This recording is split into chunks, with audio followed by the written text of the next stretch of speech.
व्यास जी ने कहा, पुत्र एक बार शकल तो दिखा दे। 12 वर्ष इंतजार की, पुत्र होगा। तब उसने कहा, एक देवा दूतम, कोई किसी का पिता नहीं पूतम। पिताजी पता नहीं कितनी बार तू मेरा पिता बन लिया, पता ना कितनी बार मैं तेरा पिता बन। अब मुझे समझ में आ गई है, मैं आपकी तरफ देखूं नहीं, मेरा मोह बन जाएगा। ये छूत की बीमारी है, ये मोह। ये विस्तार से फिर कभी बताएंगे। और ये हम आप लावा जाने का, लेकिन ये उसकी गलती थी। ज्ञान ना होने से इसने इतना ही समझ थी, तो वो उस समय गलती कर गया। चलो, वो भी इसकी सोच थी। उस आधार से ये वहां से चल पड़ा, पिता पीछे पीछे मोह में दूर तक गया। वहां से आकाश में उड़ गया, अंतर ध्यान हो गया। आगे जाके फिर पर आपको बताता जाएगा। अमर करूं सतलोक पठाऊं, ताकत बंदी छोड़ कर। कबीर साहब कहते हैं, मैं अमर करूं सतलोक पठाऊं ले दूं, इसलिए बंदी छोड़ कर लाता। अब यहाँ ये क्यों हो रहा है, क्या हो रहा था, आपको सब पता है। पहले तो नहीं था, पर अब पता लग गया आपको, बिल्कुल सही पता लग गया। माता पिता के सामने बच्चे एक या दो तुरंत मर जाते हैं, चक्कर मारते रह जाते हैं, हाथ कुछ नहीं आना, और कई महीने वर्षों तक उसकी याद सताती रहती। हम इतने विवश हैं, हम इतने बंद में हैं, हम कुछ नहीं कर सकते, लाचार हैं।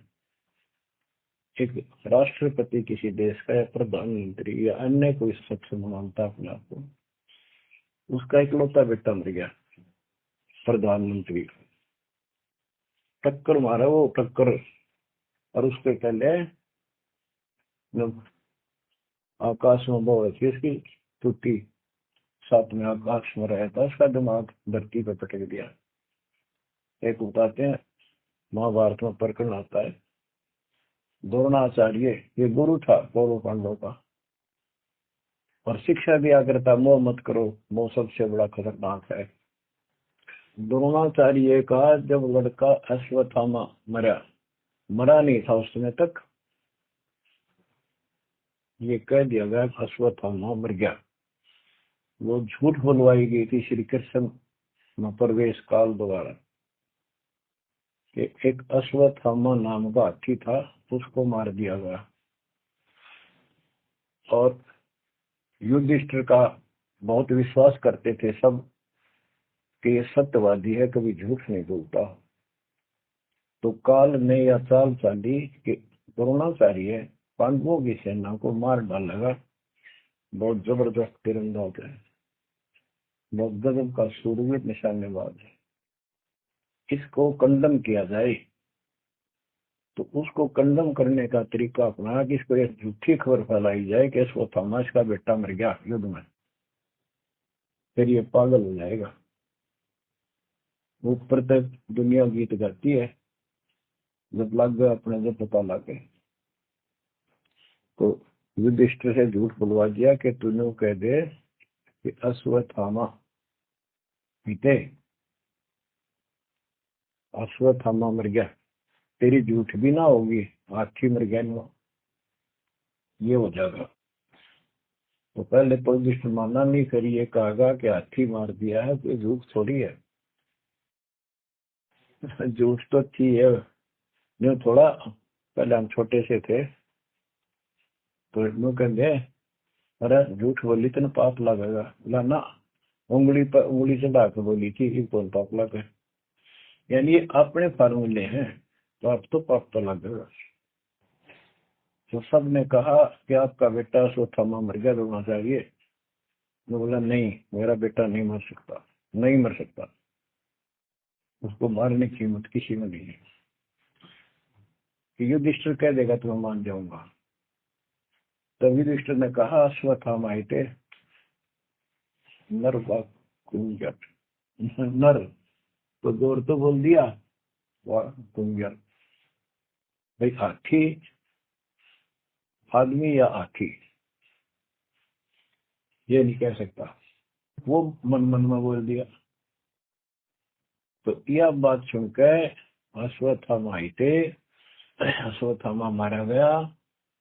आगे कड़े सुना था द्रोणाचार्य नरवा कुंजर कह गया। वो इतना पागल में ढाल हो गया, टक्कर मारा, कति कंडम हो गया, उसने हथियार भी नहीं उठा उस टाइम। और पांडवों ने वो गढ़ जीत लिया उस साइड का जहां वो मोर्चा डटे खड़ा था। तो बच्चों, ये मोह इतना जबरदस्त है, जीव के बस का नहीं है। और बनता कुछ नहीं, बचाओ कुछ नहीं। तो इसका बचाओ अब है तो ज्ञान हो। ये ज्ञान जो दास बता रहा है, ये आपके हृदय में जच या कति, ये कुछ भी अपना नहीं है। 100 की 100 साची है, पर मन मानना तैयार नहीं, आत्मा को दबाए रखा है। ये सब काल आहार हमसे पैदा कराया जाता है। जैसे कसाई बकरे पालता है, कसाई बकरे पालता है, उनके लिए चरागाह बनाता है, सुंदर तालाब बनाता है पानी पीने के लिए, उनके लिए छाया, गर्मी, सर्दी, ओलों से बचने के लिए शहद डालता है। पहले गोठड़ी डाला करती थी। तो उस अपने पिता की असीम कृपा से आज इस घोर कलयुग के अंदर अपने को धर्म कर्म करने का प्रॉपर ज्ञान हुआ, विशेष ज्ञान, विधिवत और सच्चा ज्ञान, सच्चा भगवान, सच्ची भक्ति, और आपको पूर्ण सतगुरु प्राप्त हुआ। जो इस गंदे लोक में आकर हम परमात्मा को फिर भूल गए, भुला दिया हमारे को, भूले नहीं। ये त्रिगुण नहीं माया, रजगुण धर्मा से निकल रहा गुण, सतगुण विष्णु जी से, समगुण शंकर जी से हमारे ऊपर इतना जबरदस्त प्रभाव रखता है कि हम सब भूल जाते हैं और इनसे प्रेरित होकर के सारे उल्टे काम करें। ब्रह्मा जी के गुण से या ठाठ बाट की इच्छा होती है, राजपाट की इच्छा होती है, और संतान उत्पत्ति बाई फोर्स कराई जाती है। जीव के वश का नहीं होता। और फिर ममता मोह एक ऐसा रोग लगा रखा है, ये सबका लग जाता है। किसी से 10 दिन ठीक से बात कर ले, उसका मोह हो जाए। और अपने परिवार में जन्म लेने वाले बच्चों को से तो होना ही होना, वहां तो 8% सीने से लगाते हैं उनको। वो होता क्या है, ये काल का आहार तैयार करवाया जाता है।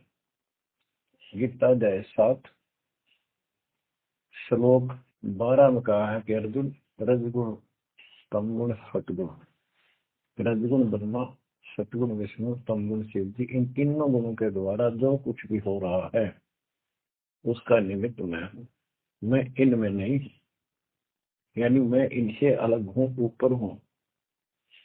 रजगुण ब्रह्मा से उत्पत्ति, सतगुण विष्णु से मोह ममता एक दूसरे में जकड़ देना, सच्ची थी बोल रहे हैं इसको, टिके रहे यहाँ पर। और तमगुण शंकर से संहार, ये है यहाँ का प्रोसीजर। हमारी आंख कति नहीं खुलती क्योंकि प्रेशर ज्यादा है, इतना दबाव है, जीव की अवस्था नहीं है। आपको इतना ज्ञान सुना दिया और सुना रहे हैं, इस ज्ञान से आपके अंतःकरण में ये फाइनल हो जाएगा एक दिन। क्योंकि बार बार कोई वस्तु सुनते हैं, उसका धीरे धीरे धीरे धीरे असर बनना शुरू होता है। हम बातें सुनते हैं, सत्संग सुनते हैं, विचार मालिक के सुनते हैं, वाणी सुनते हैं, तो एक बार तो कति वैराग आ जाता है कि सचमुच बहुत गलत जगह फंस गए या कुछ भी अपना नहीं। और उसके थोड़ी सी देर के बाद, क्योंकि मेरे को और काम भी करने होते हैं, ये व्यवस्था यहाँ की ऐसी है, तो फिर शाम तक कति भूल पड़ जाती है। बस मंत्र कभी कभी याद आ जाते हैं, करने हैं। सुबह दोपहर शाम की वो नियमित सतुकी भी याद रह जाती है। बाकी समय हम ज्यादातर अन्य कारोबार के सिलसिले में, रोजगार के सिलसिले में बातें करते रहते। वह फिर से थोड़ी सी भूल पड़ जाती है फिर जब सत्संग सुनते हो फिर जागृति आती है। ये ऐसे चलेगा, चलने दो। जैसे आपको बताता हूँ, बार बार दास बताता है कि आप बच्चे स्कूल में जाते हैं, अध्यापक आता है, अपना उसका पीरियड लेता है, सबको सावधान करता है, ध्यान से सुनो, तुम लाइन में बैठ जाओ। तो हम बहुत सतर्क होके उनकी एक एक बातों को सुनते हैं, नोट करते हैं, लिखते हैं, फिर याद करते हैं। उसके बाद हम फिर खेलते कूदते भी हैं, बच्चे घर का भी काम करते हैं, माँ बाप का हाथ भी बटाते हैं। लेकिन जो स्कूल के अंदर जो बातें सुनी थी, जो ज्ञान सुना था, वो एक अलग कोने में, मन के हृदय के अलग कोने में डिपॉजिट होना शुरू हो जाता है। और उसके अतिरिक्त हम और भी काम सारे करते रहते जो पहले भी कर रहे थे। एक दिन हम विद्वान बन जाते, वो काम फिर भी कर रहे। इस ज्ञान को रह रहकर सुनने से एक दिन आत्मा कभी दृढ़ हो जाएगी कि इस संसार में एक दिन भी रहने का नहीं है, ये संसार एक दिन भी। और कभी भी फिर शरीर यहाँ से छूट जाए, जाने का टाइम आ जाए, नो प्रॉब्लम। हमारी आस्था सतलोक में जाने की होगी, क्योंकि हमने वहां जाने का टारगेट बना रखा है। पहले तो हमारा कोई टारगेट नहीं था, हमारे पास जाएंगे कहाँ। उसमें कोई बच्चे में मोह हो जाता, परिवार में मोह रह जाता, यही कुत्ते बनकर जन्म ले लेते। कबीर साहब कहते, जहाँ आशा तहाँ बासा हुई, मन कर्म वचन सुमरियो सुन। गीता जय 7 श्लोक 6 में यही स्पष्ट किया है कि अर्जुन अंत समय में जो जिस भी भाव में भावित रहता है, जिसके ऊपर जिसमें आस्था रहती है, वो उसी को प्राप्त होता है। जब तक हम भक्ति नहीं करते, इस ज्ञान से परिचित नहीं होते, तो हमारा संसारिक यानी परिवार में, संपत्ति में, इसमें कभी हम जकड़े बैठे होते। एक उदाहरण दिया करते थे गुरुदेव। एक बूढ़े की मृत्यु होती, किसान था, पशु रक्षा करते थे। मृत्यु होने लगी